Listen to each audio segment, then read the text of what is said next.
Today, guys, we're joined by one of the craziest men in poker. He just streamed 125 days straight on Twitch.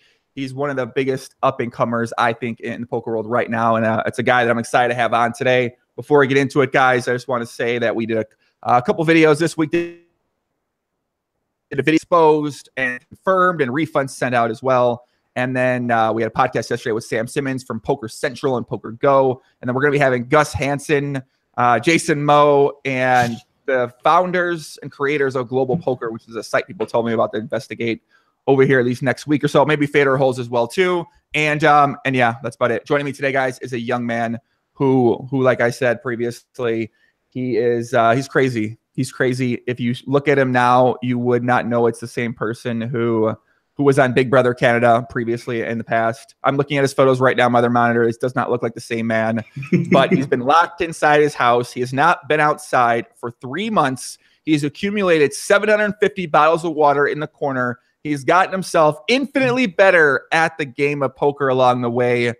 And I don't know, he just took his first couple breaks. He just saw sunlight and finally saw another human being, I think, for the first time in 4 months. So, Arlie, how you feeling, man? So you got done with this challenge, and I mean, I talked to you a few times during the challenge. We had a couple of different discussions about just what you were up to, and how you feeling, man? 125 days straight, right? 125 days. Well, I will just have to say, what an intro that is. Thank you very much from the legend himself. It's a huge honor for me to be on this podcast with you, Mr. Joe Ingram. Absolutely. Look up to you big time.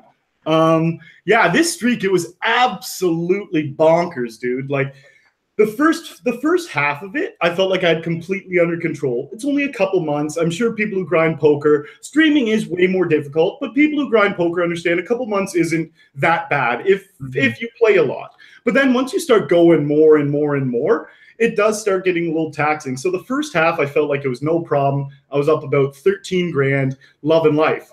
But then the second half, that's when it hit me like a ton of bricks. Around day 62, right in the middle, I started to feel this weight. And I was like, oh, shit, like I already set these goals. And I'm not someone who sets goals and doesn't accomplish them. Like when I say I'm doing something, I'll do it. So I had already set doing 1,000 hours in 125 days. I hadn't even told anyone, but I had set it in my mind. I told people 100 days at that point. So I was like, I don't know how I'm going to do it. I was really, really beat up mentally and physically, like by the halfway point, just past it. And we took a little hit on the money-wise. I ended up just under 10 grand. So we trickled off the second half. But we plowed through, and we played every day for an average of 8 hours. So you guys can already see why I want to have Arlie on. It didn't take long, kid. You proved me correct with the first sentence that you said, man. I feel like, that's kind of my big takeaway from just our interactions together and our conversations that we've had together. Is just you bring a lot of energy, man. Bring a lot of fire to that table, and you need that energy. You need that fire to keep kind of going day in and day in and day in and day in. I mean, especially doing something like that, just to give a little context for people for streaming and poker. I think the idea of playing poker 125 days straight is, I know a lot of people out there maybe have done that. Actually, I don't know how many people. I know I've done that before, but when you put that into actually streaming on camera, when you have to be on and animated and this kind of stuff, it's like it's just a whole other animal altogether. And to be able to do that, I think it's the longest anyone's ever streamed continuously. And you were doing multiple hours a day, right? Like sometimes 5, 6, 7, 8 hours.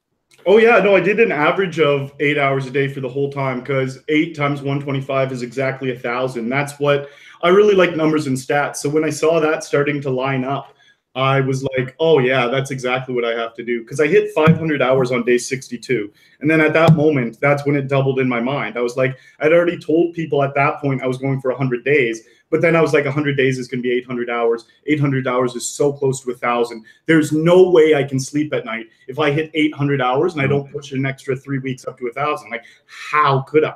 How could you? My God, how could you? How could you fucking even look at yourself in the mirror if you didn't put in those extra thousand? I don't know. It's a good question. How could you do it? But also, you actually did win money along this way too. I feel like a lot of people would do that, and they might get a little burnt out or whatever. They might lose a lot of money. But you actually, and you're a new player full time to poker as well too. You just started playing less than a half a year ago and really dedicating yourself to it. So not only you put in 8 hours a day, you won money, but you're still really in your infant stages of poker development.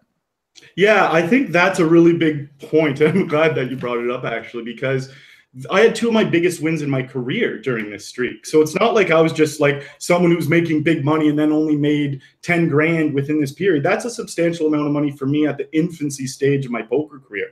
I came third in a $55 bounty builder for $3,300, and I came first in a $16.50 bounty builder for $3,902 out of 2,567 people. And those were my first and second biggest wins ever. And to have those during this streak were very substantial for me. And that's what kind of motivated me. Those were in the first half. And I'm like, fuck yeah, let's go.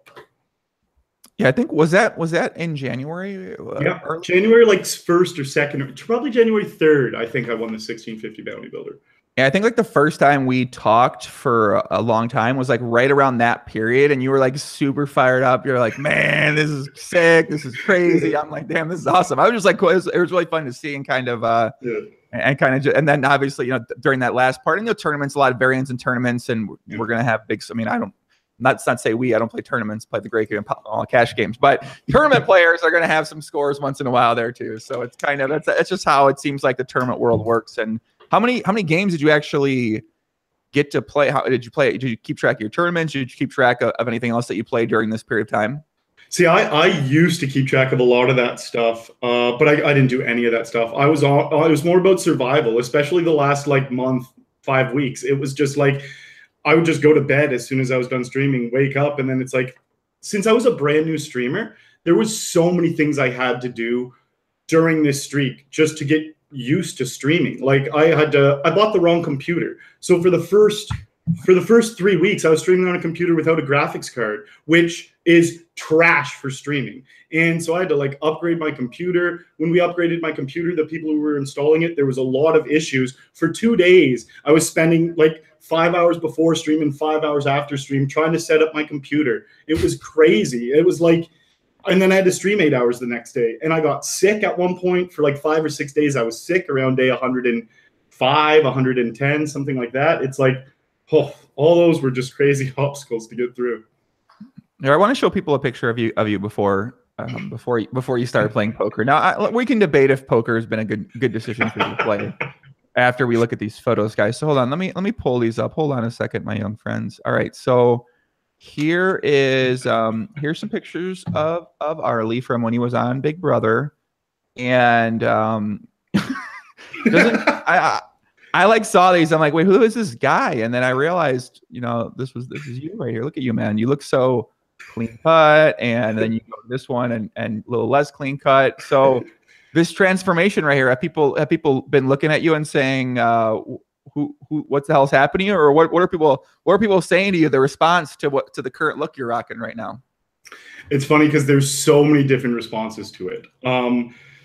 So a lot of my buddies just think it's awesome. Like if one of my buddies was growing their hair and beard really long, I would think it was awesome because I think it's just jokes. When like I don't give a fuck. Like I'm not like trying to look super sexy for girls. I just have always done whatever I want in my life. So it's like I think it's hilarious when people do random things. So there's that angle of it. But then like, and I didn't expect this one as much, but there's like genuine concern. There's people who are like, are you okay? Is everything going all right in your life? I'm just like, are you kidding me? I'm at like the best point in my life ever. It's just so funny how people construct their own ideas in their mind. And in their little world, they're probably talking to other people who know me and like whispering, oh, we don't know. And like they build something up in their head because it wasn't just like a subtle, like, and it's been multiple people. Like it wasn't just a subtle, oh, hey, what's up? Everything good? It's like, I'm here if you need to talk. Like, just let me know if everything's okay. And I'm like, you guys are nuts. Like, I'm loving life. But there's been a lot of mixed reaction to it.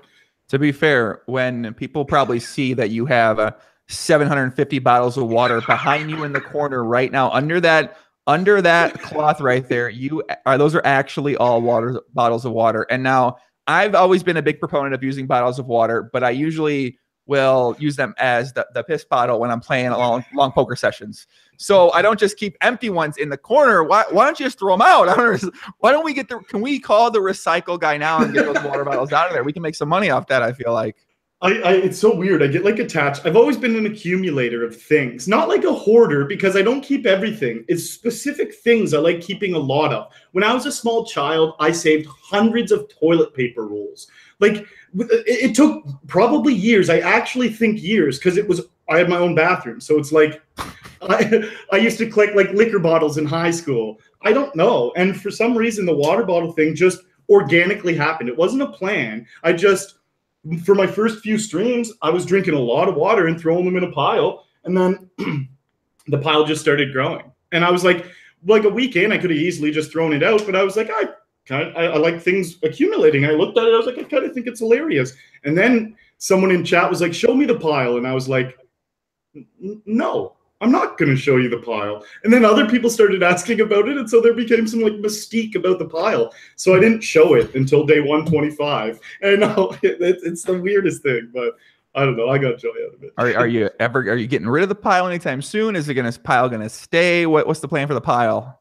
So that's a really good question. I was actually thinking about this over the streak because I had put zero thought into it ever. And I think it might stay. I actually like it now. Now it's so big. It's like, what am I going to do? Just all right, throwing out all the bottles. Like it might stay. It's in a clean, neat little pile under a blanket. So yeah, you can't. Yeah, I don't think throwing away at this point, buddy. I think you gotta. I think you gotta keep. What other? So do you have any other secret hoards of things in your house right now, or is that just this is it right there? This is the one right now. Nothing else. Yeah, I just moved into this place. That one just organically happened.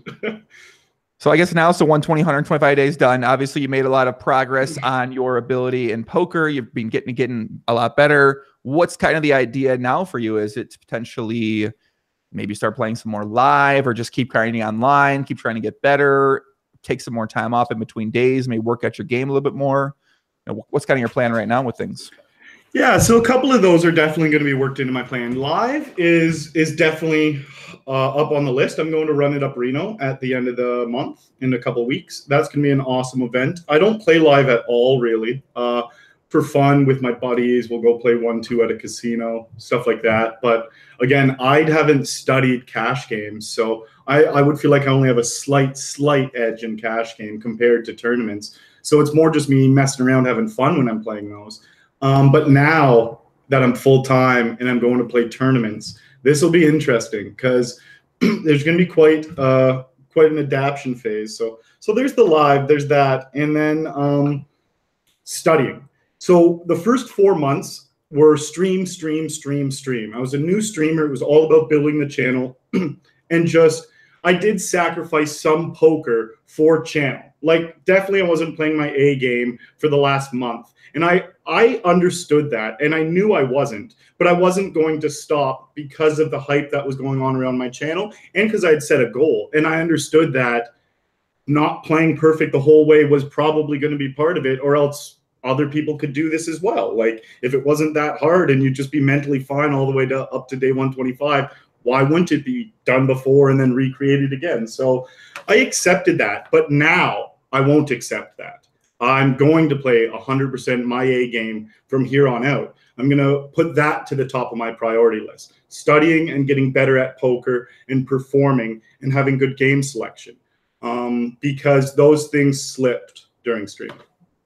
I mean, it's pretty easy for that to happen because I think back to my long grind months and I remember 1 month where, like the 1 month I played 16 hours every single day. So I played 16 hours every single day. There wasn't no studying happening there, Arlie. I played literally 16 hours every single day, 24 tables. So you're just trying to make it through at that point in time. And then when you come out the other side of that of things and you're like, oh, wow, okay. And I feel like just doing a challenge like this is something that gives anyone self-confidence in just knowing that you can really do something unique and you can do something crazy. You can give yourself a challenge. And while in terms of maybe direct poker results, I think you did pretty well here, because I think about some of my long sessions I consider a session long months, and it doesn't always go very well. But at the end of it, you have so much pride and you have so much accomplishment that you feel that when you think about doing things down the road and when you give yourself other challenges, a lot of times they don't seem anywhere near as hard as what you sort of set out to do. And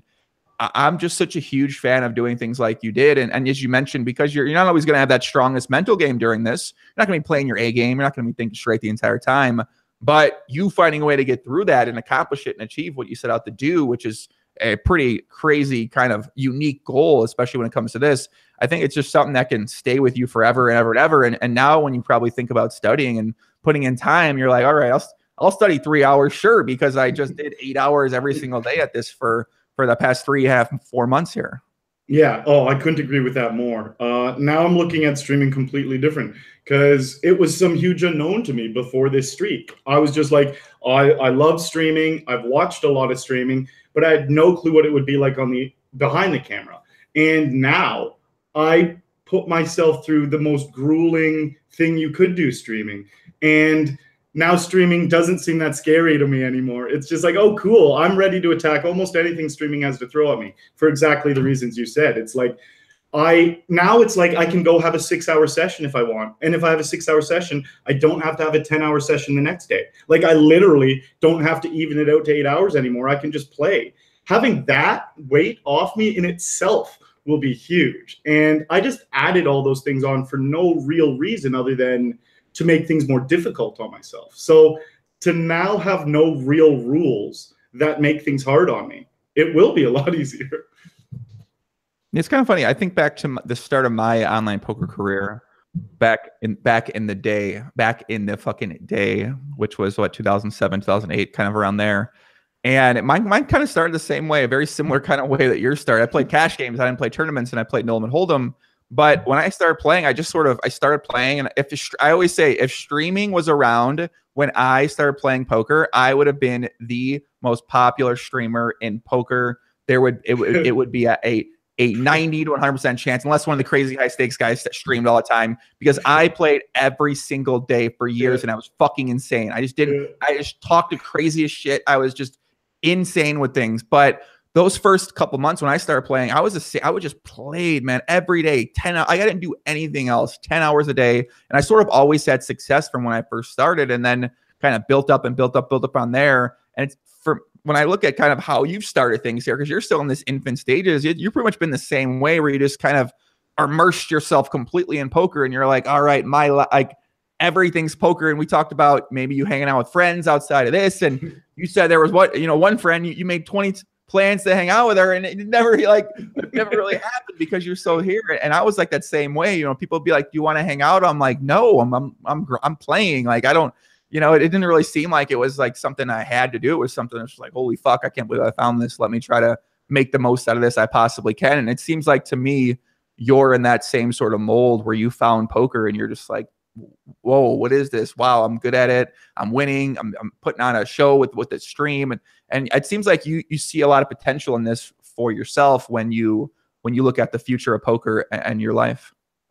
Oh yeah, absolutely. I find that I actually don't even remember what I was just about to say there. What was the point you were just bringing up? Sorry.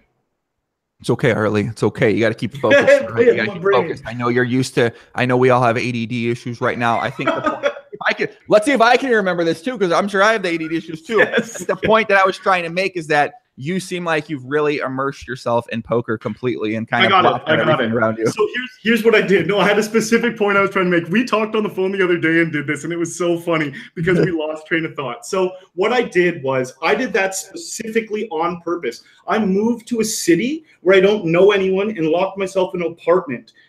Just because when I was living in Toronto, it's about an hour where I live right now, from where I live right now. When I lived in Toronto, a lot of family and friends down there. They'd call me to go out all the time. I'm very easily distracted, and I love getting a little bit out of line. I love going out and having a good time. So it's like, it's hard to say no. And I also felt like a dick when I was just saying, oh, no, I can't. Like, I want to play poker. People know how much I like poker, and people didn't realize that I was transitioning into a full-time player. So for me to just turn people down all the time, they pretty much just thought I was addicted to gambling and that I was shafting them all. And it's like, I didn't want to give people that feeling, but I knew what I had to give up in order to. I go all in when I do things. I don't half-ass things. And I knew that if I wanted to go full-time in poker, I would be too frustrated going hard 5 days a week and then going out and partying with my friends 2 days a week, because that would take away, because I want to go 7 days a week. I just want to get better. So I moved myself into a city where I don't know anyone, and locked myself into an apartment. And now my friends know that I'm kind of far away. It's not like I can just rip out to the bar with them, even if it's a really awesome opportunity. And I've passed up amazing opportunities. Like one of the biggest ones was my buddy was the heavyweight champ of Canada, boxer, heavyweight champ. And he had a fight that I was going to go to. And that was at the beginning of December. And I just couldn't go to it because I was trying to hit 50 days in a row at that point. And I was like, it was like right in the middle of it. And I was like, oh, I'm only like a few weeks in. And I was like, I can't go. And I passed up going to that. And that was one of the biggest things that sucked, because it's like, that would have been really cool. He did lose the belt, which sucked, but you just got to make some sacrifices. Damn. Ryan says, I know about the heavyweight champ. We did a cast breakdown. That's right. Me and Ryan Meese in the chat. One time, I think when Kevin was back on Big Brother, Kevin Martin, when he went back on the show, we did a couple Big Brother like cast breakdown and some episodes and stuff like that. Yeah. We looked over it. And then I got distracted with getting out of line in California for a while. So I did not keep up with this. But I do know that Kevin did win the show. And kind of, so was Kevin, for yourself, was Kevin a big inspiration in the path that he's gone with going on Big Brother and then getting streaming, having success streaming with poker, and even with his personality, getting signed by a big site like PokerStars and becoming a member of the community? Did you kind of look at that and say, I could potentially do that myself? Oh yeah, it's actually so funny because when so I was on season 2 of Big Brother, and Kevin first was on season 3. So Kevin and Kevin met at his finale party. So when we first met, he was my favorite house guest going in. It's just, I really liked his cast. It was like, he's a poker player and they cast him as like a smart strategist. That's what I enjoy in the show. I kind of got cast as a strategist as well. So I was Kevin's favorite. So we were each other's favorite, and we were both big fans of the show. So when we met at the finale, I was just like, dude, you're a pro poker player. I'm obsessed with poker, but I suck.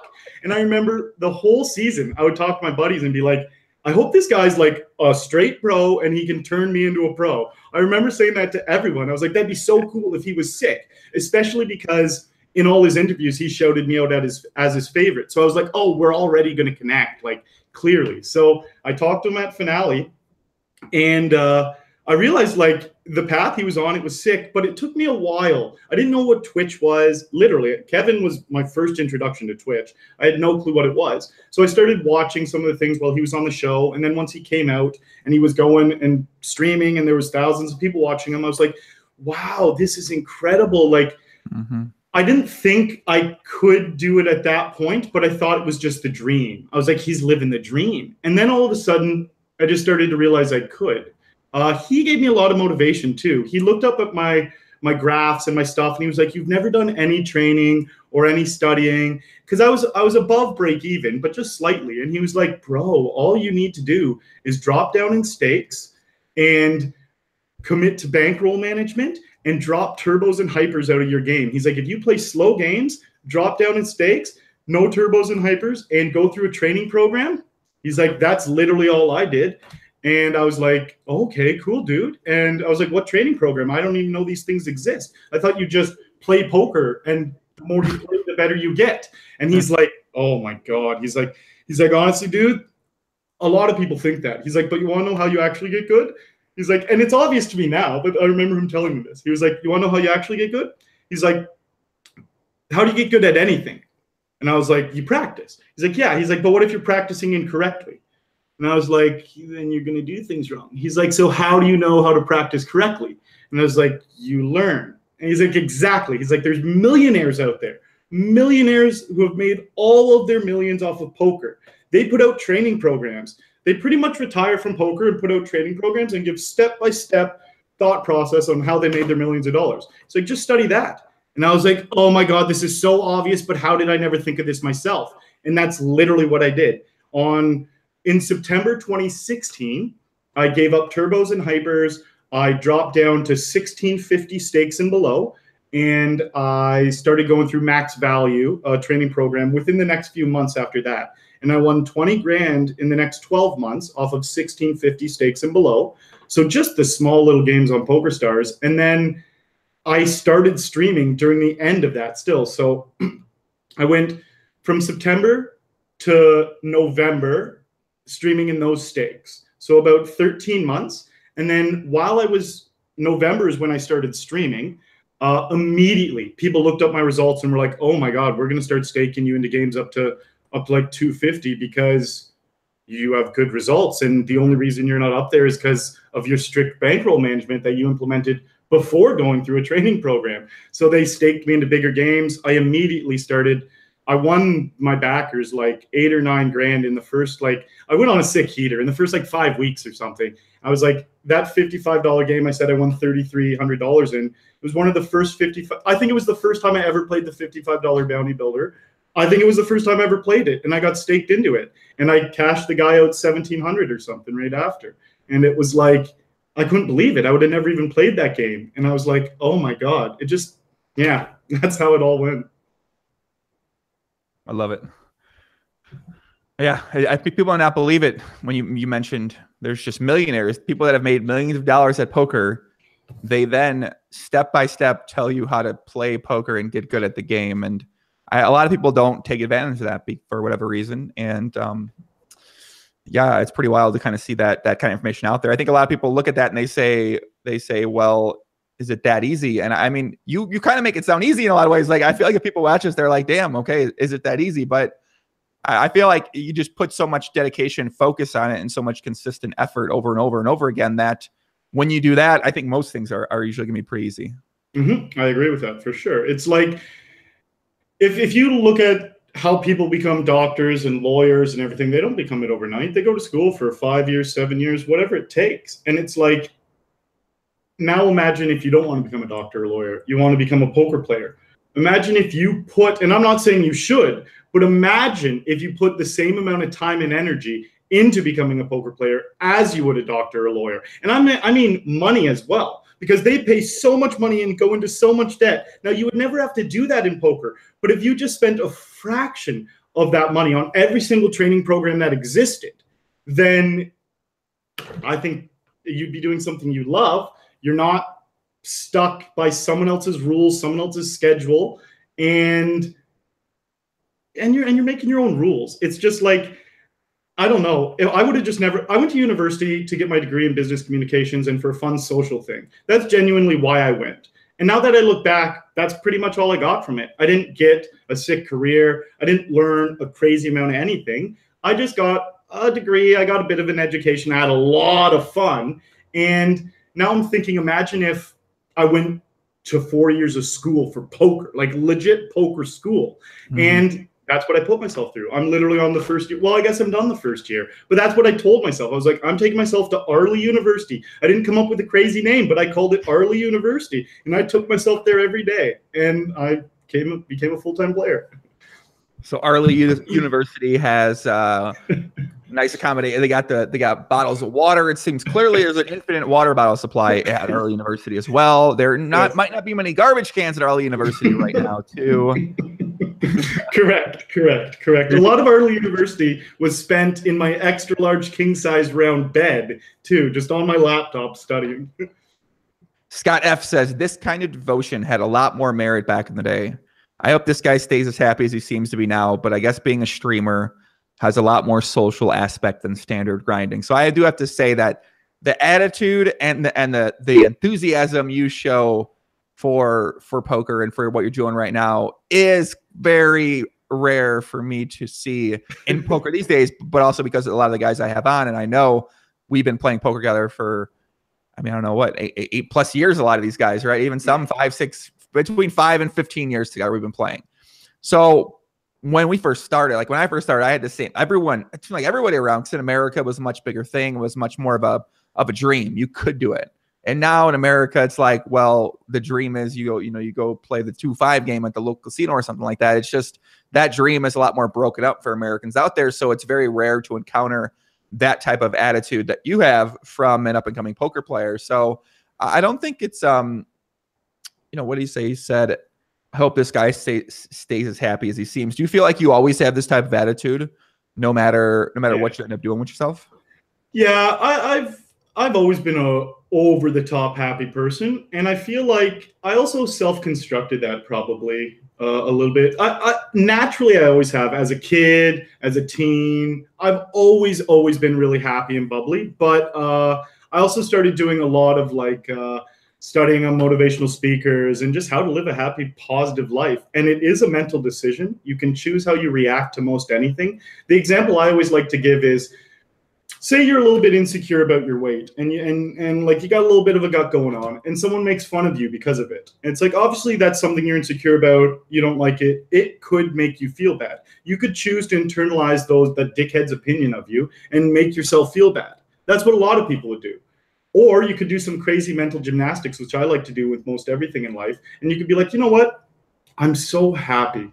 I'm so happy that I don't treat people the way that guy treats people. Imagine if you walked around just ripping people down like that. I was like, I uplift people in my life. I'm so happy with the circles I have. And you could literally be happy when someone rips you down because of how you decide to internalize it. So yeah, I comments like that. It's I do hope I'm still like this, and there is a lot of extra fire I have because I'm realizing a dream. I've played like 5 million hands on PokerStars alone, close to 5 million. I don't know the exact number, but a lot of those I sucked. So now that I don't suck as much and I'm actually making a bit of money, it's the most exhilarating feeling I could ever describe because I love poker. I think it's a good point about having a choice. You know, you can take what people say, whether it's negative or positive, and you can spin that however you want to spin it.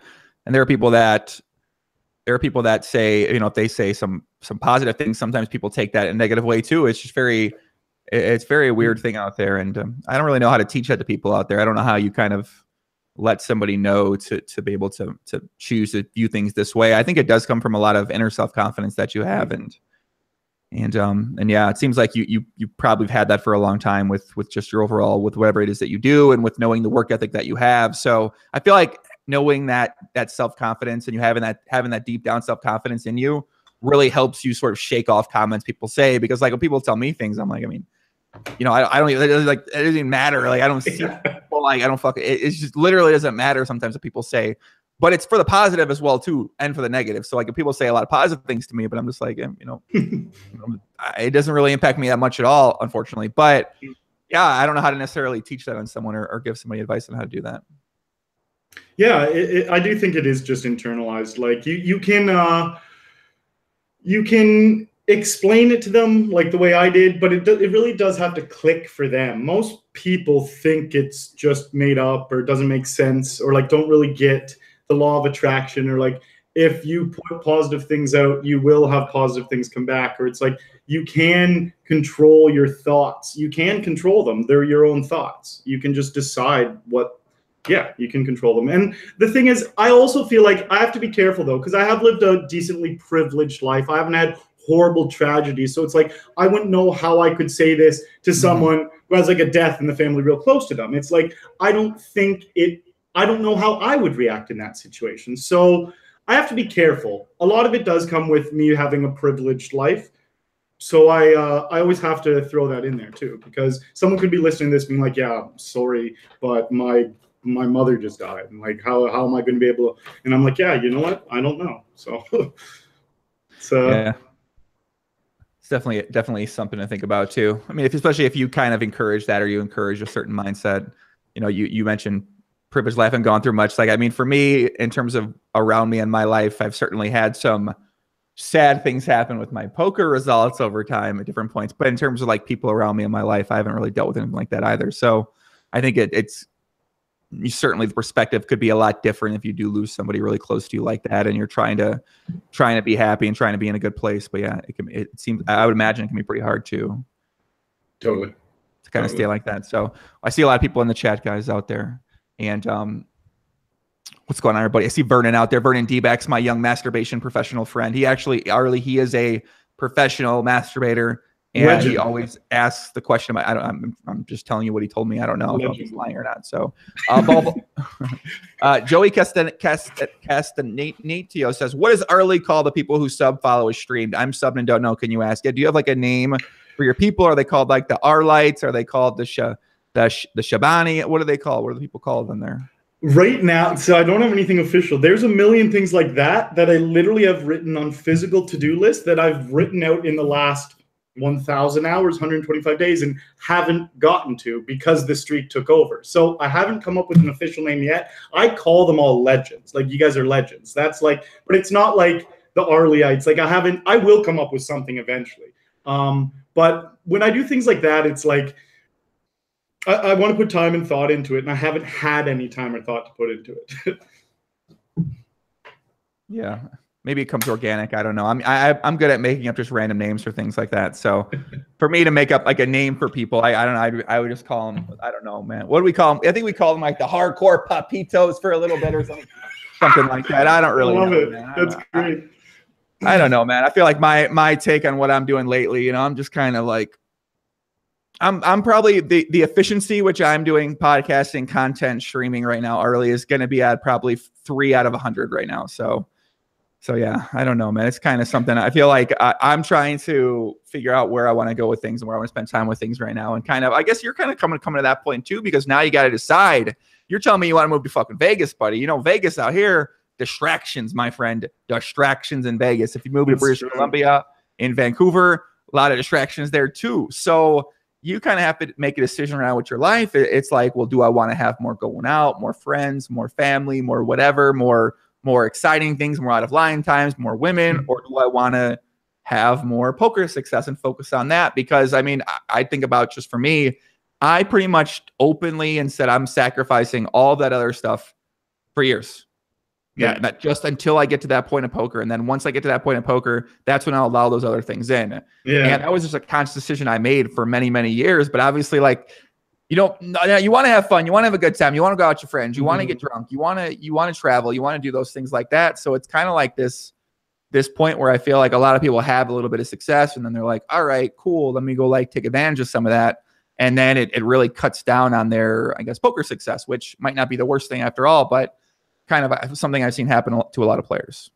That's such a brilliant point. And it's cool hearing just you bring these up, because it clearly shows that you are way further down the line than where I'm at. And you've been there, done that. So it's like, it's interesting to hear. Gosh, that's such a hard thing for me, because like you said, you hit the nail on the head. I'm almost just repeating, but from my point of view, it's like, I do want to go out and have fun, because I have locked myself in an apartment for 4 months, and it's like, I'll stay here for a while longer and I'll dedicate for a while longer. But then it's like, I don't know if I'm going to like move back to Toronto or move back to a city. If it's like those exact reasons why I moved away will then be presented to me again. And it's like, I've only had a little bit of success. I only went full time just last year. It's like, there's so many things that I don't know when I really turn it up and start just living life and having fun, or if I stay in the lab for like 2 years and then I start. So it's like, or maybe it's like I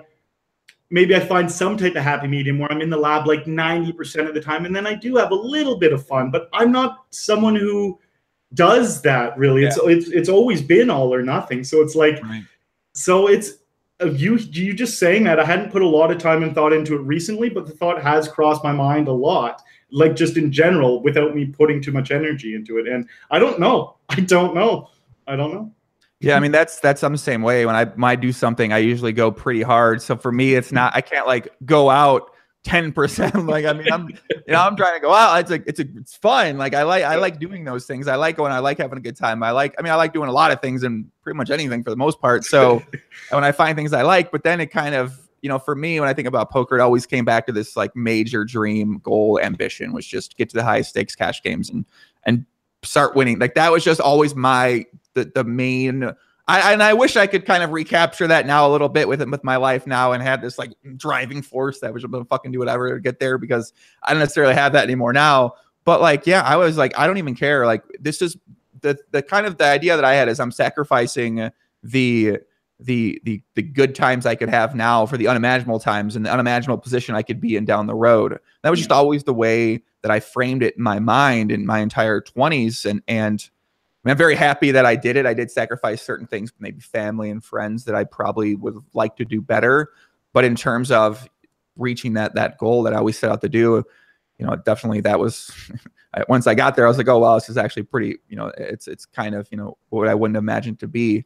yeah, I mean, you're kind of in that spot too now, where especially when you're streaming and you got a good personality. So obviously people are gonna want to be around that. And then when you start winning, people love a winner. People like a winner who's friendly. People like a winner who's well known. So it's kind of like you got a lot of these characteristics and qualities that you're growing here, where people are going to put in extra effort to be around that, or to take a little bit of that energy away from you and kind of just feel it for themselves. So it's like kind of a situation where you then have to make a decision. It's kind of well, you know, what do I want here? What do I want to let in? What do I want to let out? And yeah, I mean, it's kind of like a big personal thing for everyone out there. And I'm pretty curious to see exactly how you're going to navigate it and what you're going to decide.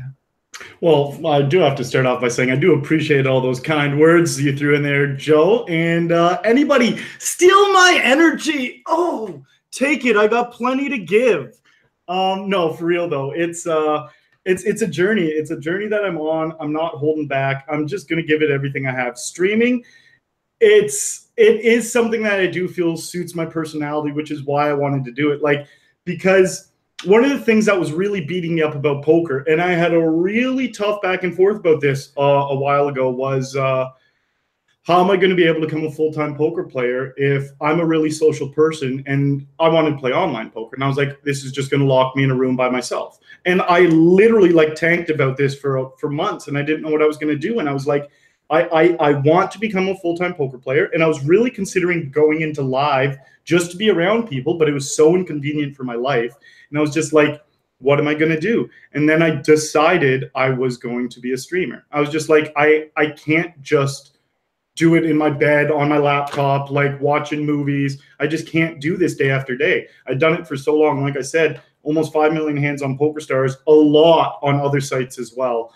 And I just knew something had to change in that aspect. So streaming and the social aspect. I remember I called up Kevin February of last year. I called him up and I was like, he's like the best, most motivational, like supportive person ever, literally. But I didn't want to step on his toes, not thinking that I would ever do anything better in streaming than he did. But it's just his thing. Me and him were good buddies. We got Big Brother that we do together. It's like, I don't want to be like, yo, bro, I'm thinking about getting into streaming. And then him feel weird about it, because I don't know how I would feel. Like, well, I think I'd be accepting, but you just never know. So I remember I called him up in February and I was like, I'm getting good at poker now. Like, he'd been looking at my results. He saw that I was winning after the advice he gave me. And I was like, I might consider getting into streaming. What are your thoughts about that? But I would never do it if it was a weird, awkward thing for you. I just never want to step on your toes. And he was like, bro, you would fucking kill it. Are you kidding me? Do it. He's like, oh, I'll help you, brother. He's like, I want you to do that so bad. It would be so exciting. And I could tell the genuine excitement. It wasn't bullshit. He wanted me to stream and he was willing to help. And I was just like, from that moment, I have it written somewhere. I keep a lot of notes, and I make personal video messages to myself all the time. So after the phone call with Kevin back in February, I made a video message to myself, literally just talking to the phone, being like, you just got off the phone with Kevin. You're going to do it, baby. You're going to be a streamer. Like, you've decided today, February 26th, 2017, you decided. And it's like, I pumped myself up so much in the video. I went and found that video the other day and I was like, fuck yeah. Like, so it was Kevin. Kevin was so supportive, and he was totally just like, he helped me become a full-time player. And then he totally gave me the boost I needed to be a streamer as well. That's pretty awesome. I like the video message idea. I give a lot of little notes, and I do audio messages. I never actually thought that. This is the first time I've ever heard of a video message to yourself. And I'm going to do that now, because there's sometimes I want to capture moments and ideas, and I just, I'm like, what do I, how do I kind of get that? So I did a bunch of cool ones throughout this streak, to be honest. On some really awesome days after the stream would be done, I'd be sitting right here in this chair. I'd video message how I felt. After my first stream, I did it after some big wins, but then also on some really bad days when I'm just not feeling it. And I'm like, it's not all fun, motherfucker. And I'm just going nuts in the phone, just like showing the full range of it. And I even like leave actual message to my future self. I'll be like, what's up, future Arlie? Remember this. And like, I have a bunch of messages in my phone like that too. But they're really important things that I want to remember, that and I do write like a lot of notes and things up as well. But oh, it's yeah, you do. Wait a second. I forgot about this photo. Dude, my God, what the hell, bro? I got to pull this actually up on Instagram, but continue that thought. I'm sorry. Yeah, no, but, and then I just decided that it's a good, again, I get sidetracked. What was my point? We were talking about why I was writing points. Oh, just motivating and pumping myself up. Wait, did you delete this picture off Instagram? No, it'll still be there. Where's it at? Oh my God, here it is. Okay. All right. Let me show you guys this photo. Hold on a second. Let me pull this up on Instagram. I commented twice. What the fuck? You did. Like, it doesn't make sense. All right. So look at this guy. So this is Arlie, and there's sticky notes all over his entire fucking wall. Look at this. I had to comment, see me, seriously, what the fuck? And then I felt like I commented again. I was like, wait. You did maybe at the very top. You might have been like the first I said, comment. what the fuck? And then I was like, seriously, what? I saw it. I like looked at it the third time. I said, what the hell is going on here, bro? I love these girls. You're crazy, but still looking handsome. Oh, damn, man. Poppy, you got the women out there, huh, kid? Okay. I see it. Oh my, we can never live together. There goes my future plans. Sorry, Janet St. Thomas. I'm sorry. I'm sorry you couldn't. I'm sorry you couldn't. Sorry you can't live with them anymore here. Yeah, the sticky notes were too much for Janet. A lot of those.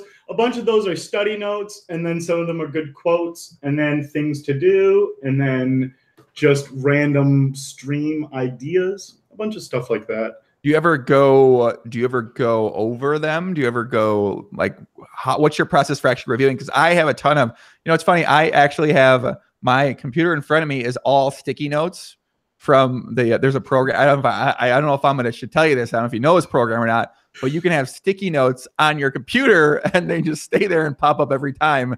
So yeah, I have a bunch here, but I never review them though. No, see, that's the thing with this. It was it started more just because of the streak. There was too much going on. They started to pile up on my desk. It's like I was sticking them on the bottom of my computer, just like things to do, or like I said, just a little study note or something like that. And then it got to the point where they were piling up.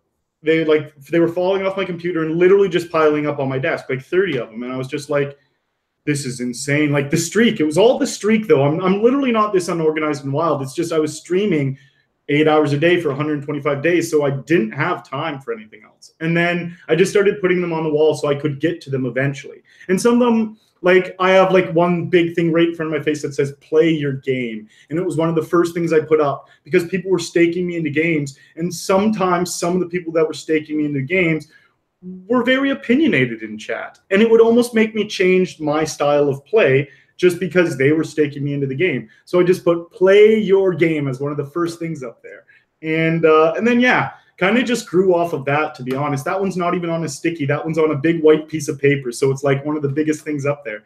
And I have like some goals of like poker goals, money goals, my streaming streak. Oh, shit. So I wrote 1,000 hours in 125 days, and I put that up there on January 10th. So I guess that was officially January 10th when I decided it.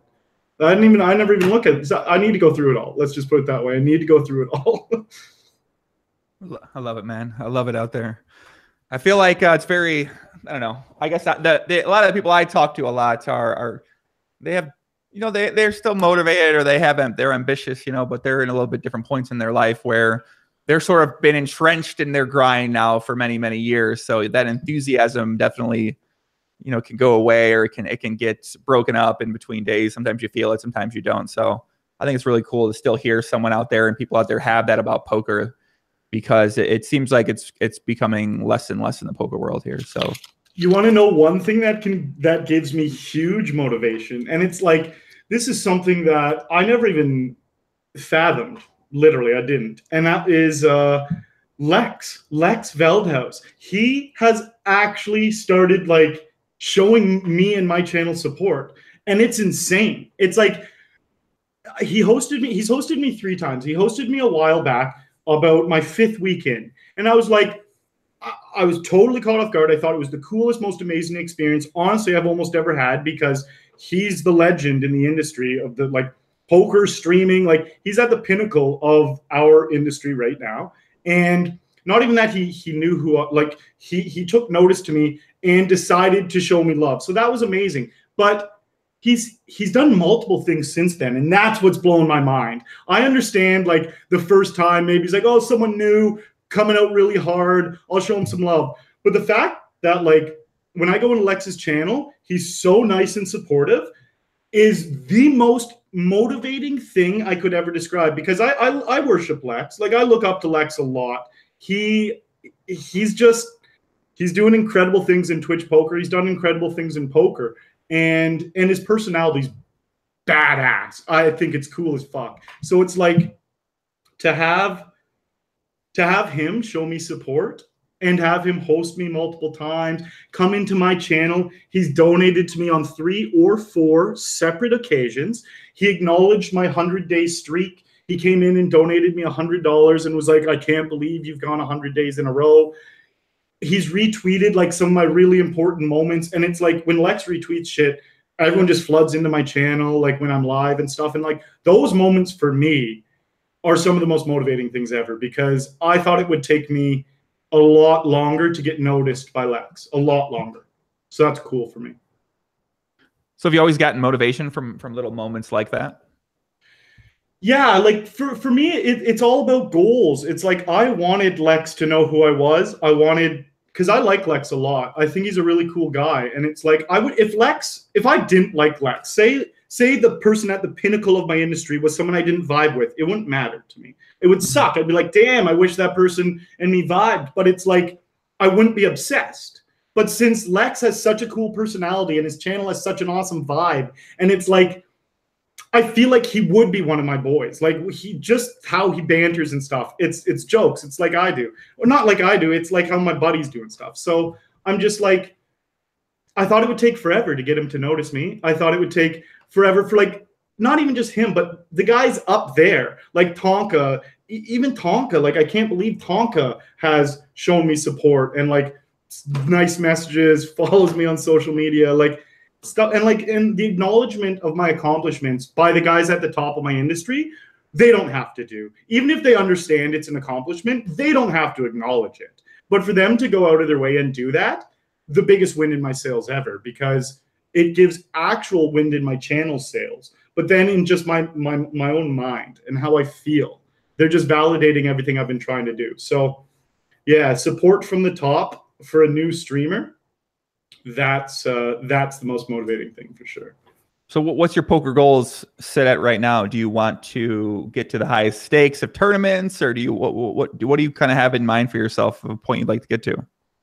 Yeah, I definitely want to get to the highest stakes in tournaments, at least online, because I haven't made any real transition to live goals yet. I want to transition to live, and that would be awesome to have fun banter at live tables. But right now, I just want to work my way up in stakes. I just want to dominate each stakes I'm at to the point where it's like I'm making good money off them, so good money that I can move up in stakes confidently. But I don't want to go too fast. It's a hard push and pull, because people are definitely staking me into games that are bigger than I'm used to playing.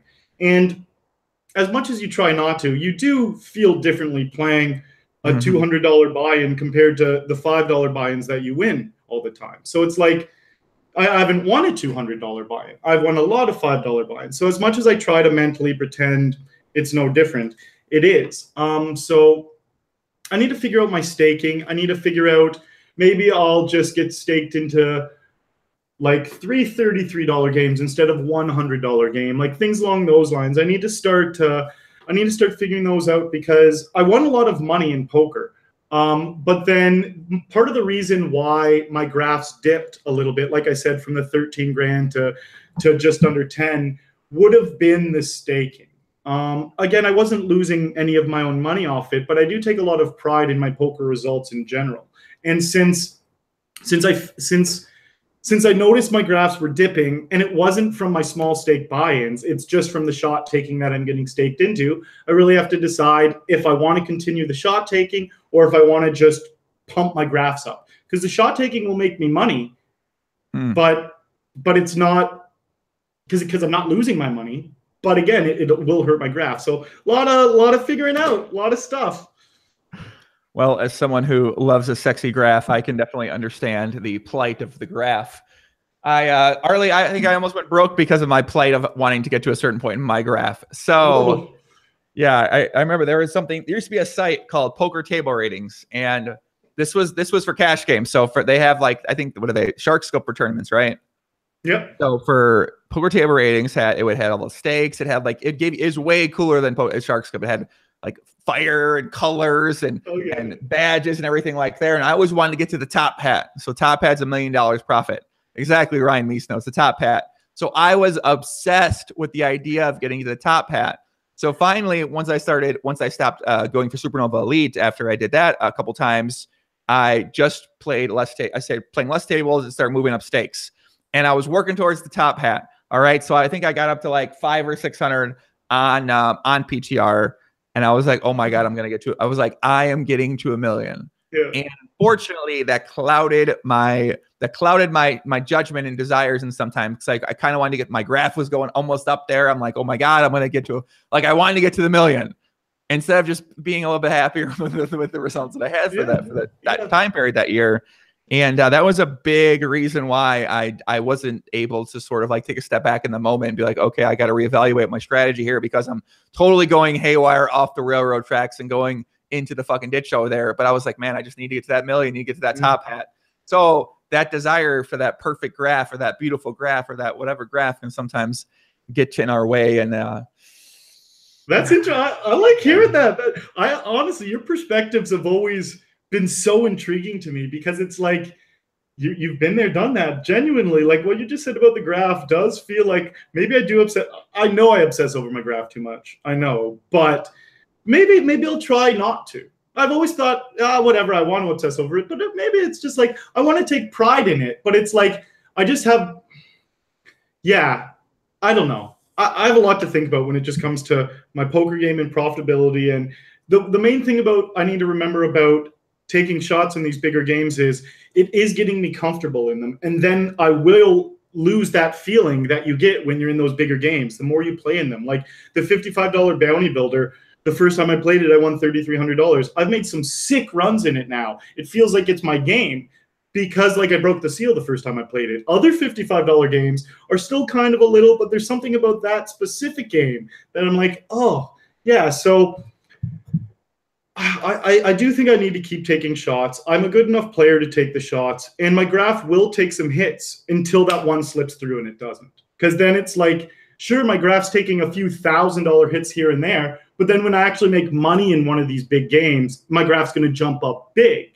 So I need to take that into consideration. It is all about my graph, though. I'm still just on the graph. Yeah, I'm kind of thinking more. I mean, obviously the approach you've taken has been working out well, so it's kind of an idea of, do you want to change? And I can't necessarily speak at tournaments and staking because that's a whole different thing, and I don't really have any experience with that. So I wish I kind of did in a lot of ways, because I do meet a lot of people and they say things that I'm like, I just don't fucking understand. Which, like, to me, the idea of playing staked, I never did that for like, I mean, fucking like what, almost 10 years. I never played stake because I always thought, and I probably should have, to be honest with you, it probably would have been a very good thing for me. But I was always like, all right, if I can't make it on my own, like, I don't deserve to make it. Like, if I can't build this up on my own, get these stakes on my own, then I'm not going to get there. I can only get there on my own. I'm not going to sell action. It's not going to allow me to want to put in the most work I can put into. I think it would help me be, or allow me to be, complacent or lazy when it comes to just kind of dealing with those emotions that come with failure. And when you try and you fail, you try and you fail, you try and you fail. Finally, when you overcome that, it just feels, I feel like all that sort of things is something you need to go through when it comes to moving up stakes in poker. But the idea of being staked, a lot of people, they just get staked.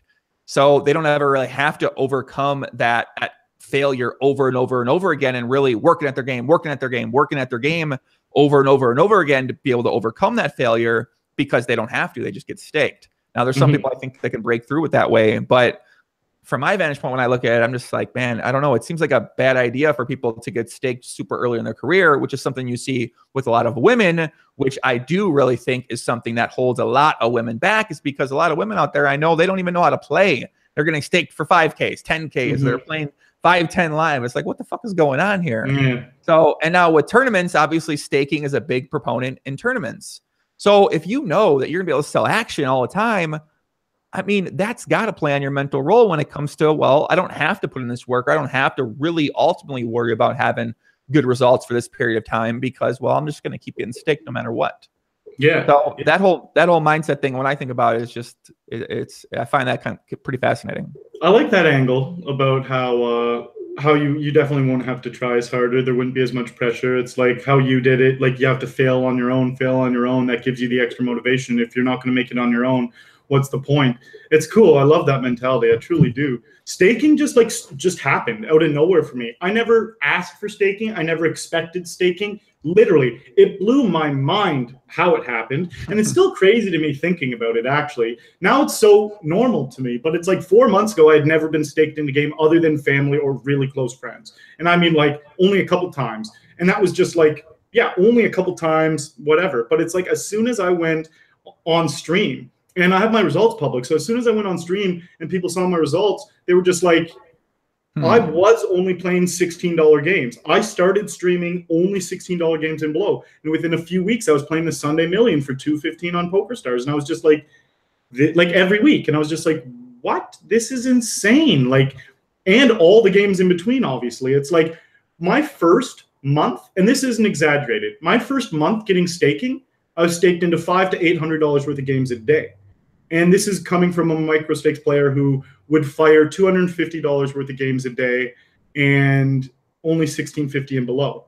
So I went from that to getting staked into up to $800 a day. And I was like, it was crazy. I started printing money because I had a couple wins and then all my losses were washes. And then my wins, I was making thousands of dollars. And I was like, this is the coolest feeling ever.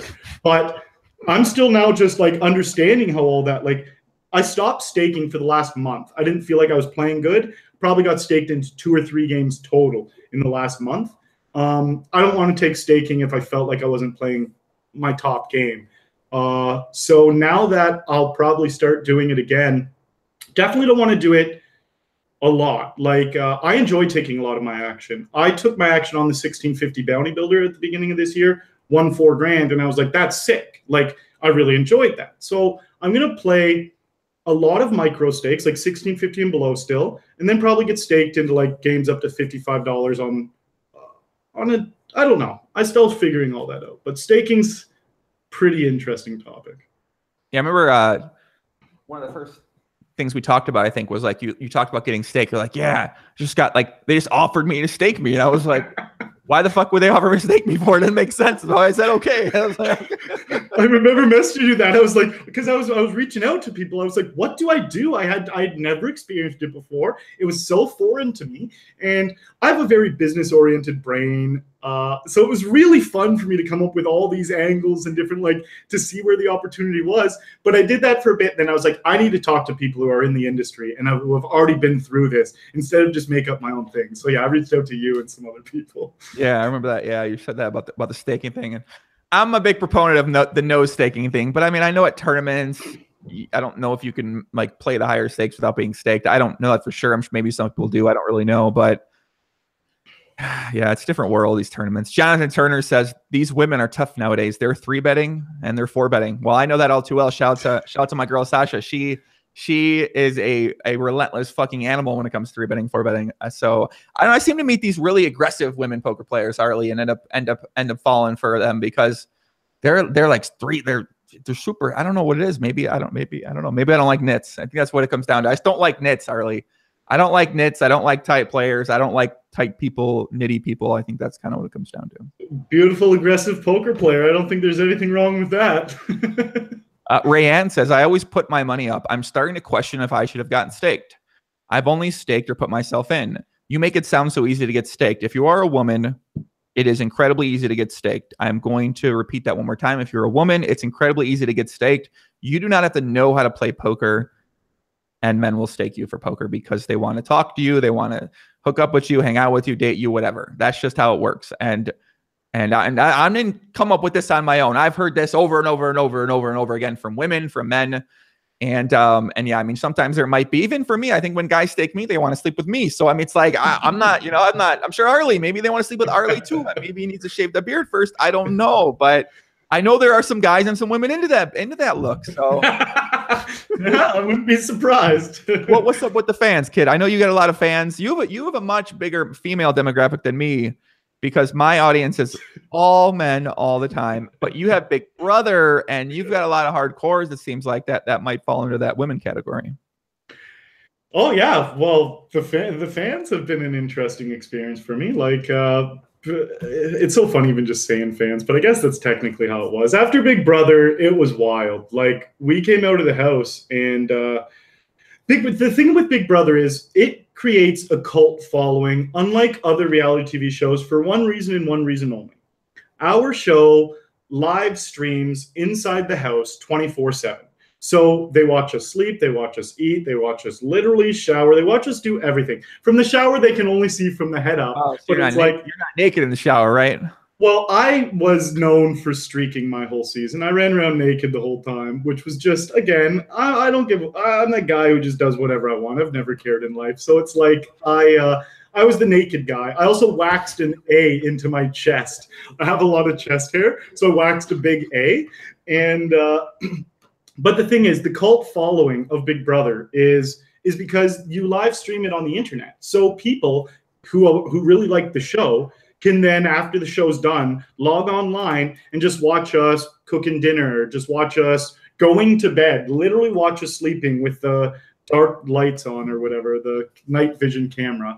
And so that aspect of it, for 3 months, they watch us live every day. And the people who really like the show will watch it for hours and hours a day, every single day. So that's where that obsessed nature of the fans from Big Brother come. I'm not saying it's healthy. I'm not saying these people are... What the fuck? Wait a second. Oh, brother, you have no clue. Wait a second. So they'll sit there and watch you all day, like they'll just watch you? Jesus. Oh, buddy, and not even just like 5 people, like a huge online community. That's where all my fault, like, yeah, it's massive. Because in Canada, there's about 1 million people who watched my season an episode. In the States, it's like 7 or 8 times that. So it's like, yeah, there's a small percentage of those millions of people who then take it to online and get real hardcore with it. So it's like some of those people you were pointing out on my Instagram were definitely Big Brother fans, and I've seen throughout the Big Brother years blowing them up. KO said Poppy's now thinking about leaving a stream on 24. I've actually thought about, because if I know this for myself, Arlie, if I kept a stream in my place 24 hours a day, I fuck around and just don't do shit so many hours. I'm like the hardest working lazy person I've ever met in my life. Like I think I'm always like, I'm the laziest person. Someone's like, yeah, but you put in 10 hours today. I'm like, I could have put in like 18. So I know if I had a stream on here, one, I wouldn't watch porn. Okay, there'd be no porn, there'd be no masturbation, which are just good to cut out in life altogether overall. So those are positive things. But you find ways when the cameras are. I was locked in a house for 50 days with cameras. There's cameras in the bathroom stalls and stuff because they couldn't have us hide anywhere. So it's like, I'll tell you, brother, if you have a live feed going in your house, you will find a way. You'll be sitting a weird way with like a blanket over you. No one will have a clue. Now you're giving us the secrets. Okay. Oh yeah, in Big Brother, a guy is getting a handy from a girl. If they're sitting in bed and his knees are all the way up because it blocks the blanket from shaking completely. Unless she isn't good, and then the blanket will still shake a little bit. Good at hiding. What about sex? What was sex like? Did you have sex in the house? Is that how that worked? I personally didn't. I waited until jury house. So after I got voted out of Big Brother, I went to a separate house for 3 weeks because they still locked me away from the world. I had to vote on the winner. So they put me in a separate house, and then the people who get voted out slowly go into this second house. There's no cameras in that house, so I waited till that house. I was also in game modes, but people absolutely have sex in the Big Brother house. They do it literally just right on camera under the covers, but it's like, you know what's happening. They're doing it, and it's hilarious. They just get posted up on like YouTube, and then we watch them after. Because they're all our friends too. We're like, you guys literally couldn't wait, idiots! Now it's all online. It's the funniest stuff. Doesn't sound funny to me, but I mean, I don't know. It sounds interesting. You better bring your A game, I guess. If you're fucking on camera for people around the world to watch, you better bring your A game there. Oh, buddy, it's hilarious. Like, there's a lot of crazy stuff that happens. There was this one season where this guy masturbated in the shower, and the girls like shunned him. They were like, "Oh, that's disgusting," because it's like you make up your own rules in there.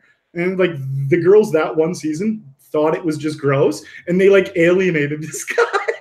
And I'm like, poor dude, like that sucks, bud. Should tell him the blanket GTO strap, man. It sounds like he did not know about the blanket GTO strap. He had no clue. Jesus, are you ever going to be back on the show again? Kind of like Kevin was, where Kevin went back on Big Brother. I think my days with Big Brother are done. Kevin, that was such a cool opportunity that he got to go back. It is really rare, and yeah, I just think my ship sailed. Like, there's a potential that I could get back. I had a good run my first go, so it wasn't like I just got punked super quick or anything. I had a huge impact on my season, but it was 4 years ago. They normally like grabbing from the earlier recruits, like the newer seasons are a little bit more in people's mind and stuff still. So whatever I have to tell myself to make it easy that I'm never going back. Guys in the chat, we'll make some questions. If you got some questions for Arlie out there, Brian Cantor says, Joey, did you ask him how the pigeons on his balcony are doing? He cares for them. I wish I was joking. Yeah, B Cantor's a legend, by the way. Such a good supporter in my channel. So yeah, I have pigeons. It's actually crazy. So how it happened is, and again, I thought birds, I know nothing about birds. I thought birds flew away in the winter. I guess pigeons don't, because these guys stayed, and we had a harsh winter. So I have a balcony, and at first I didn't like the pigeons because they made noise, really loud noise, just like, I don't know, it's almost like a cat purring, but that's what it sounds, and it's right outside my door, and my chat can hear it sometimes. So it annoyed me my first few weeks. Then I decided I loved the pigeons. I don't know what changed. I hated them for 2 weeks, and then out of nowhere, I was like, it's getting cold outside. I think the pigeons are cold, guys. So I had this like big old blanket that I don't use much. I just threw it out there for the pigeons. And then I've been like trying to feed them bread and fries and different things like that. And they weren't really eating it much, maybe picking at it a little bit. So I went out and bought bird seed. Literally yesterday, I bought bird seed for them. And I just put a bunch out there yesterday. So I bought an air conditioner and threw the box out there. They're building a bird's nest in that box. So it's like they got a blanket, they got a box with a little nest going in there now, and they got some seed. They're living the life, my pigeons. How many pigeons are there in this box? There's 2, and I've seen a third one hanging out, but I've never seen the third one in the box. I think it's a husband and wife pigeon. Do they have sex in the box, or just you watch them or something, or what? Honestly, I'm not sure, but maybe that's what the weird purring noise is. Because it's like loud, and I'm like, what are they doing? And they don't fly away now when I go out there. Like, they let me look right in the box, and they'll just look up at me. And I'm like, oh, you always used to fly away. So we're bonding. I never thought I'd do this. I'm actually Googling, do pigeons have sex right now? And what a pigeons Google. are monogamous and typically mate for life. Female pigeons can reach sexual maturity as early as 7 months. Pigeons build a flimsy platform nest of straw and sticks put on ledge undercover, often located on the window ledges of buildings. Wow, that is spot on. Because their nest is flimsy. It's not like I actually haven't seen it. I saw them when they were building it, and it wasn't like a fully constructed nest. I gotta show you. Hold on. I gotta put this up. All right, we have a video here of pigeons having sex, just for reference, in case this is what it looks like. I'm dead serious. Good. Let me put this up. I'm dead serious right now, guys. This is pigeons having sex. I'm glad this is. Oh. Yeah, this is if you ever see, this is what pigeons are actually doing. Okay, so he takes her from behind. Poker Life Podcast, guys, but it's just a bonus. Oh my God. He's giving it with the wings. Have you seen the pigeons do that before right there? I don't think so. But the thing is, They might just be separating when I open up the door. Okay. All right. And they are like sheltered in a box, so I need to like I can never sneak up on them. One thing that happened though, which I now have a new plan. I haven't said it, but I might as well tell the plan. It'll probably never happen. A pigeon camera. Kind of. Not really though. A lot of my plans are so far out there they'll never come to fruition. But the other day I slept with my door open a little bit, and the pigeon came into my house. It just walked right. Jesus Christ! It's literally both of them were in there. One of them just walked right in the door, and the other one was far in, like 5 or 6 feet in. And I got up to go to the bathroom. Didn't even think about it at all. Got up to go to the bathroom, and it just flew out the door. And I was like, "Whoa, that was inside." So now my new plan is part of the reason why I bought the bird seed. I'm gonna lure it inside, shut the door. It's stuck in here. Then what I'm going to do, because I stream every day, what I'm going to do is on break, I normally like go to my room or go grab something from the kitchen. I'm going to put bird seed right up here. And I'm just going to try to get it to come say hi to chat. I'm going to try and get the bird to just come pop up there during my break, and then it'll just be looking right at chat. And if I can do that, that will be my favorite clip I could ever get from my channel.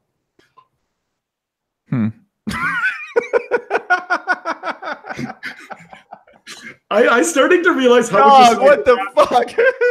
I am a psychopath, eh? This is sad. Maybe my family and friends weren't like crazy for being concerned. Damn, man. So, okay, I got some follow-ups to this. So, as someone who's actually had a bird in their apartment and it ran into the mirror and started bleeding all over the place, and then I took me 3 hours to get it outside. These guys sound safer. It sounds like you have a relationship with the birds, okay? It sounds like they like you. They come in, they walk in, they come visit. Okay, I get it. It makes sense. But trapping the bird in there, I mean, this could be dangerous. Like, what if he attack? What if you can't get him out? What if what? You don't see them. Are you ready to catch the pigeons? Like, what's the plan here if this goes a little haywire? I would let it out I would only keep it in for a few hours. I wouldn't like keep it in here permanently. It would just be I shut the door. It's stuck in my apartment, and for the next few hours on break, I put birdseed on the top of my chair and pray that bird just is a little bit hungry and pops up to say hello. And then as soon as that happened, I'd be like, "You're free to go from your prison that is my home." And I would let him out. Why don't you put birdseed on your shoulder while you're playing and then let them fly up on your shoulder? Like you could be like have a pigeon on your shoulder. That would be the most legendary thing I could ever do. So we'll probably have to try that. We need to get it in the house. Have you looked up any sort of strategy on how to talk to birds online? I mean, I wish I was kidding, but yeah, that it definitely exists. Have you looked up like a bird whisperer, sort of things like that? See, I haven't. I feel like I've always been really naturally good with animals, and these birds are feeling what I'm putting out. Like I said, they're already at the stage now where when I first would go out on the porch, they would always fly away. And then it got to the point where they'd kind of just walk away really quickly because there's another porch they can go to or balcony that they can go to right around. They just walk on the railing and go around to it. So it's like they started doing that. Now they just sit and look up at me. They don't even leave. So I'm like, when I open the door, I'm always like, just a nice soft little, "Hey guys, how you doing today?" That's pretty much what I say every time I open the door. And just my soft voice. The thing is, they hear me losing my mind though sometimes, which it's like, it's still only 4 feet away whether the door's open or closed. So I do think that would have to scare them. Even my celebrations would probably scare them. But we're bonding. We're bonding. You ever kidnapped anybody before? I have not. I have not. Okay. I'm not admitting that on here. Now we're getting to the real answer. Okay, wait a second. You seem very calculated. It seems like if you want to get a girl to like you, you'll be able to make it happen.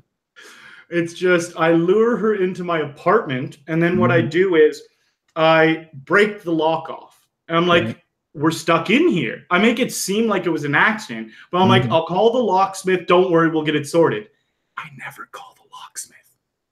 That's how it's done. Stuck in my apartment. No, I'm like, we can try and get you down. We're 8 stories up. I'm willing to help you, or we'll just have to hang out a bit. And boom, locked in. So it's not actual kidnapping. Well, it is, but they don't know it is. Mm-hmm. Dare I say GTO? It sounds like a pretty good strategy to me. I mean, I don't know. If you guys out there got a better strat, please let me know. If not, I'm going to try to do that maybe tonight. Maybe I'll find a woman, bring her inside, lock her in, won't let her leave. Only balcony's the only way out. And I'm sorry. I wish you could leave, but since you can't, pop open a bottle of wine. Let's throw on a movie. We'll just wait until the locksmith gets here. Fucking Canadians, man. All right, guys, let me get a couple questions from the chat here before we wrap things up here.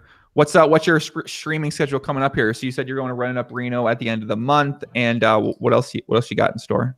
So streaming, I'm pretty much going to be streaming. I haven't said anything specifically yet, but I assume it's going to be almost every day in the month. I'll probably take 2 to 4 days off a month.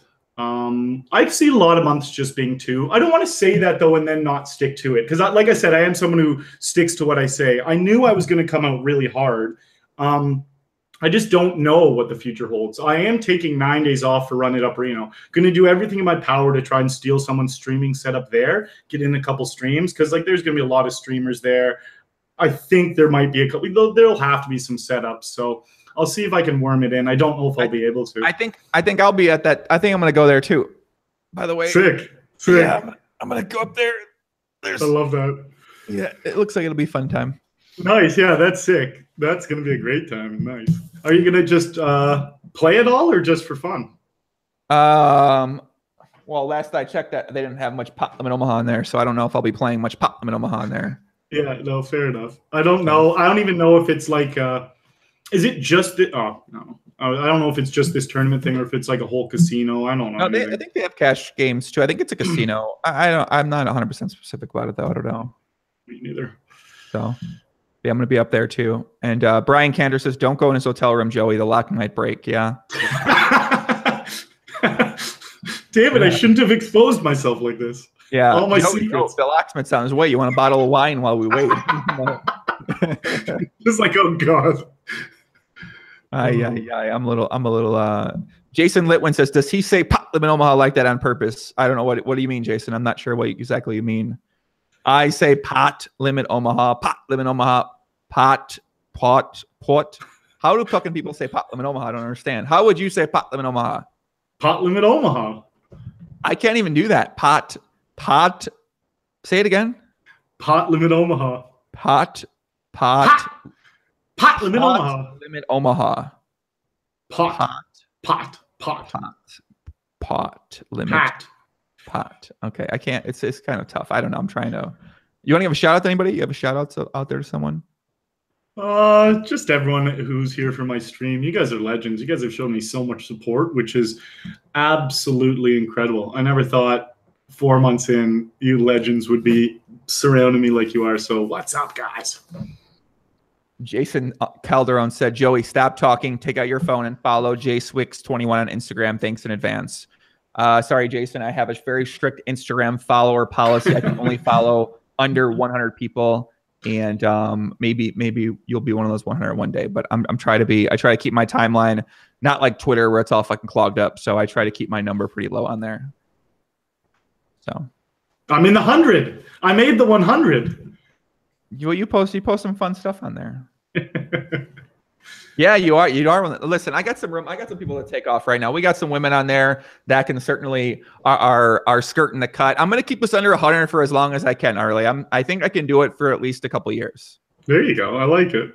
So if Perkins can do it, I think I can manage to do it. So we probably have about 25 that could come off now if I really needed them to. So. Perfect.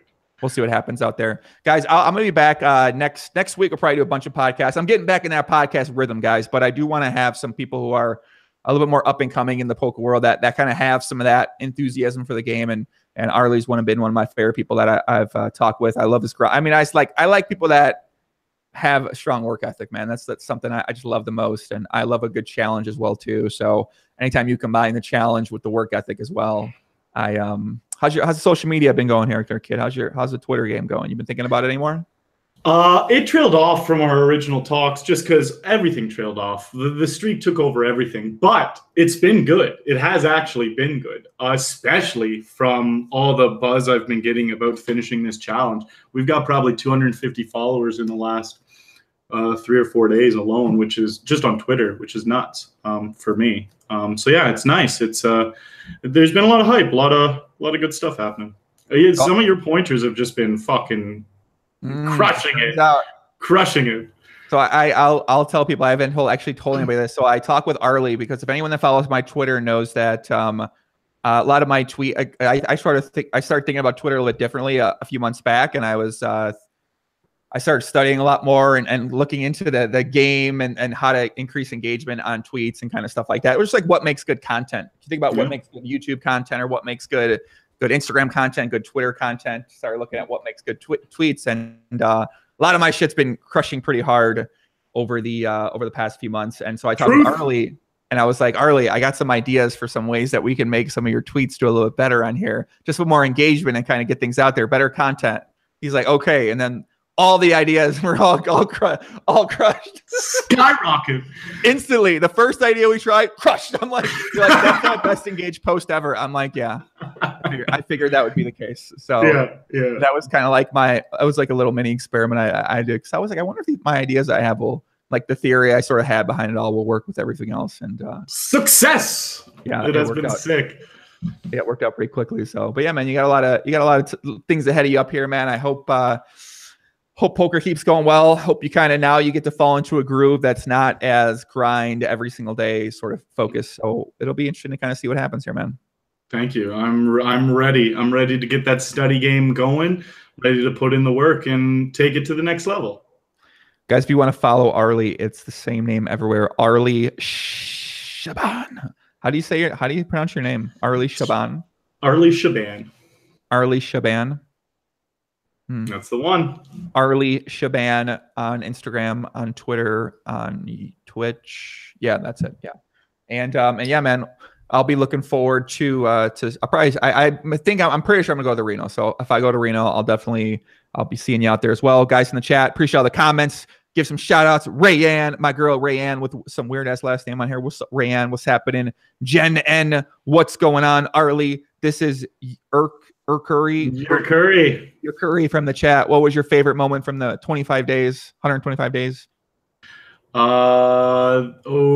So a couple cool shout out moments. It's hard for me to just say one. The first Lex host, that was huge. Winning the 1650 bounty builder was amazing. And honestly, on day 125, PokerStars gifting me the personalized message with the 2 chests combined for $250 was really cool as well. You say chest or a highlight of the stream? It was the acknowledgement from PokerStars, to be honest. It is. I've been obsessed with PokerStars. Played like 5 million hands on there, so it's like it's just nice for them to come in and give my stream a little bit of love. My channel thought it was. Better hope David Bazoff don't get a hold of you. You lucky. He might be going to jail for insider trading allegedly allegations because he gets a hold of you. He's stripping you raw, kid. But now PokerStars, they got a different team there right now, so maybe they won't be trying to strip you raw. They'll be trying to empower you, bring you up, instead of trying to leverage everything you're good at and cut you fucking down. Fair enough. I don't know anything about any of the behind-the-scenes stuff in the poker industry, me being so new and all. So that'll be a very interesting route to figure out if and when the time comes. Shout out to my guy David Bazoff, man. David Bazoff's a fucking legend of the business world. And I hope he stays out of trouble. So guys, I'll be back. I got a new video coming up tomorrow. It's going to be about the great game of 2-card pot limit Omaha. 2-card pot limit Omaha. That's right. And yeah, it'll be up tomorrow, Monday. Maybe we have that Gus Hansen podcast up Monday. That probably won't be live, unfortunately, my friends. But yeah, Arlie, it could be sick, right? I get you on there, Gus Hansen. I mean, it's like it's a natural progression of podcast guest right there. You know what I'm saying? Like I like to stay balanced, man. You know, some people like they might want to go for. I'm trying to go for people I like, man. And you know, I don't know, man. I try to stick to my roots and I stick to things, and yeah, man, it'll be fun to see what happens here, guys in the chat. Much love, everybody. Peace out. Adios. You can watch it back on replay. I don't got much else. That's it. That's what I got. Peace.